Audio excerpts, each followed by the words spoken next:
The Ao Naga inhabit Mokokchung district and is one of the 16 tribes of Nagaland. The tribe is defined by three groups speaking three dialects, namely Chungli, Mosun and Chanki.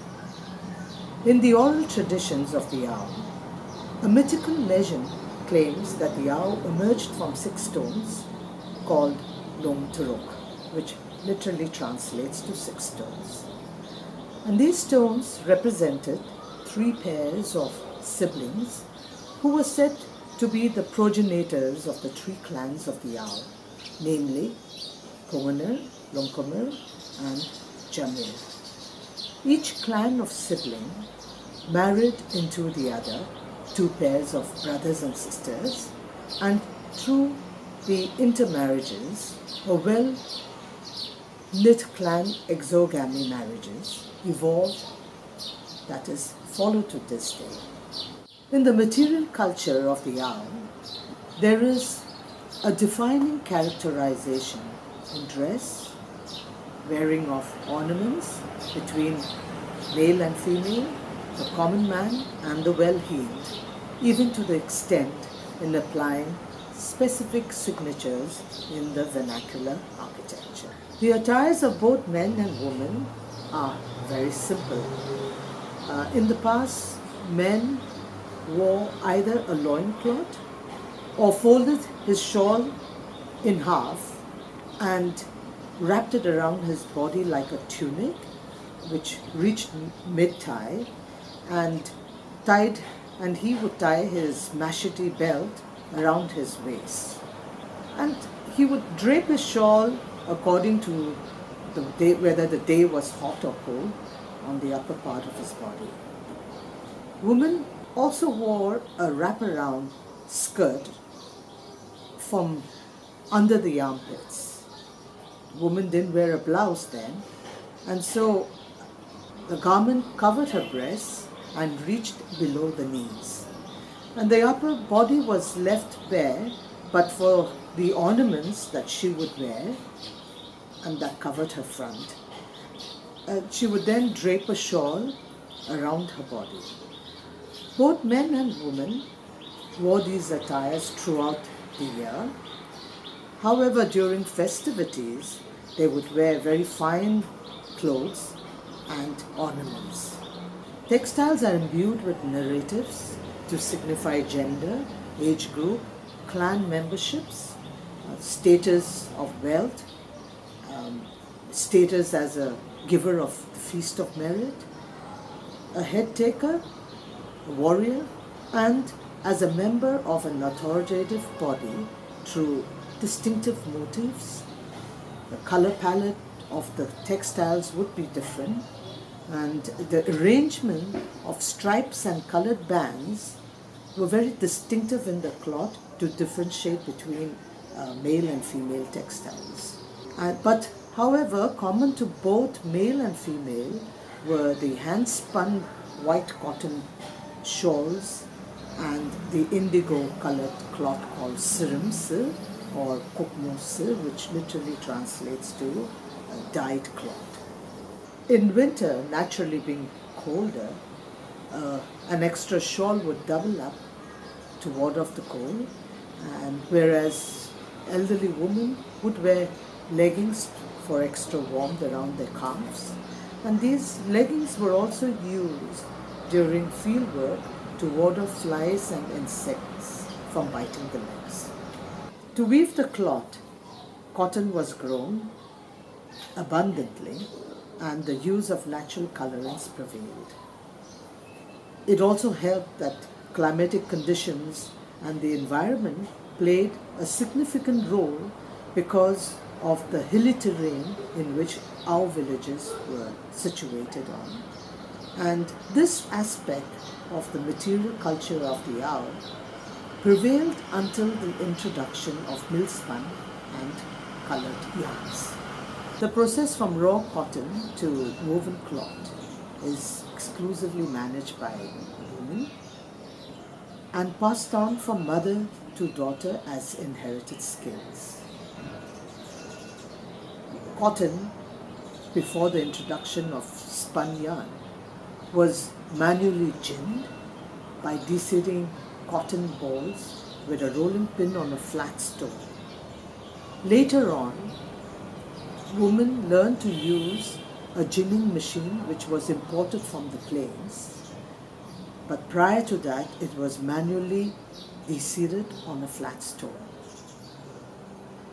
The deseeded cotton is fluffed with a bow and spun by using a hand spindle and reeled onto a winder, which makes it into skeins.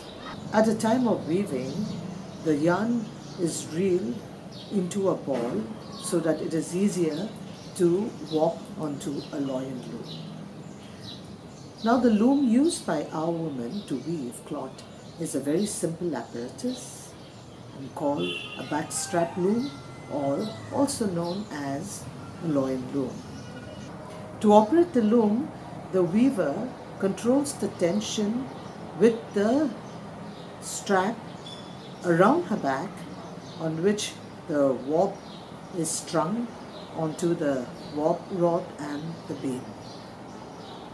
The right to wear distinctive and special cloth is restricted and eligible to the deserving and those who merited it. Head takers, warriors were richly decorated with supplementary weft motifs using red dyed dog hair and accessorized with cowrie shells and tassels of red dyed goat hair on the textiles.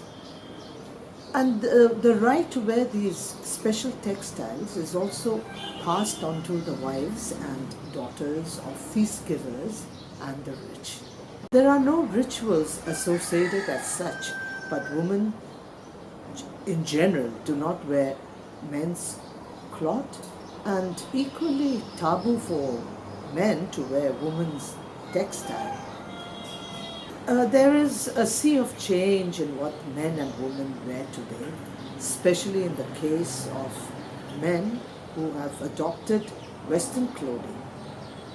Women also have adopted various styles of clothing but continue to wear the wraparound sarong in any given occasions, and even in the rural areas as a general everyday dress. However, they no longer wear it from under their armpits but have adopted wearing a blouse, and so the Ao woman attire today has morphed into a three-piece garment which includes a skirt, the blouse and a shawl. Both men and women in the past adorned themselves with ornaments. Today, wearing of ornaments is relegated to festivals. A man's ears were generally pierced as a rule, and from which he would suspend a flower, a small stick, a bamboo, a tassel of colored thread, or anything that caught his fancy. During festivals, men wear a band made of bear's fur on the head for dancing, and on this circlet he attaches hornbill feathers. 5 hornbill feathers are inserted. On both sides of the ears, huge pads of cotton are attached covering it. Men of status would wear a finely woven red dyed cane and bamboo headgear, spotted with yellow orchid motifs, and 2 wild boar tusks attached on either side of the headgear. Around his neck, he wears a choker made of 2 wild boar tusks, which is attached to a shell clasp. Along with that, an assortment of beads and shell necklaces are strung on his neck, and an ivory armlet made from the section of an elephant's tusk is worn on the right arm above the elbow, and this is eligible to men to wear on both arms from certain clans. Some men wear armlets of wood in imitation of ivory. A wristlet about 4 inches wide, heavily studded with cowrie shells, are part of a warrior's accessory. In addition to this, he wears an elaborately woven sash fringed with goat hair dyed in red on one side, and this sash crosses the upper body and is tied to the sides with long braided tassels. Over his loincloth, studded cowrie kilt is tied at the waist together with the macheting belt. Some wear a small tapering basket attached with tresses of long human hair in which he carries bamboo spikes. These baskets are ornamented with an 18-inch appendage from which hangs a fringe of goat hair and is supported by the sash.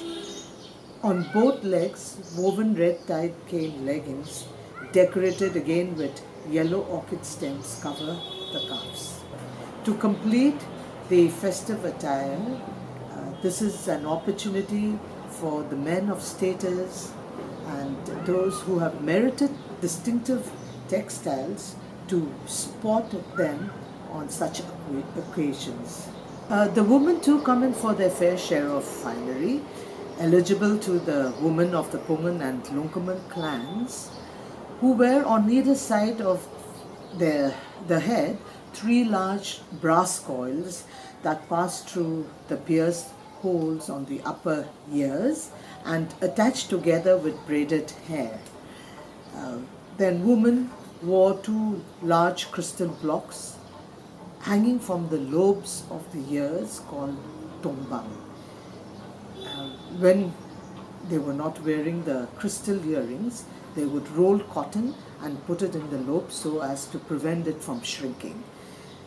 The women of different clans wear long headpieces made from the white starch cotton threads or long strands of braided hair that is tied to the hair bun. For the women folk who merited a hornbill feather is stuck in the bun to complete her grooming. Around the neck, women wear several layers of beaded ornaments. Some wear just a single strand, and depending on her status, a string of mustard-colored beads spaced with blue is closest to the neck, followed by several rows and strands of carnelian beads interspersed with blue beads and spaced with silver or brass flat and fluted pendants or miniature bells covering her chest. Women of status wear heavy brass or iron bracelets on the wrist and arms, and together with a string of brass bells across her body. And this was eligible only to women who merited it, whose husbands were feast givers and who were rich. And like the men, women take this opportunity to complement her ornaments with the special textiles that is eligible for her to wear. The Ao share some similarities, especially with neighboring tribes, in the way the attires are worn, but there is a clear distinction in the textile color palette and the motifs which signify the identity of the community. Ever since the introduction of mill-spun and commercially dyed yarn, since the early part of the 20th century, the decline in using natural colorings has been responsible to this shift. Today, across Naga communities, there is a visible dent in the weaving skill base, with girls opting for education and other occupational trades. However, the demand and appreciation of loin-loom textiles is immense and fetches premium prices today. But in the urban areas of Dimapur and Kohima, the presence of migrant weavers from other states is seen to have made a visible foothold. On the other hand, in recent years, the State Industry Department has been implementing several centrally sponsored intervention schemes to introduce alternative looms such as the fly shuttle, dobby, and jacquard looms for the purpose of generating volume production as opposed to the narrow width and restricted length achieved on the loin loom. But these are alien loom technologies to the community, and one can't say how far the interventions would work. But be as it may, so long as the tradition of weaving continues, there is hope for the loin loom to be sustained in years to come.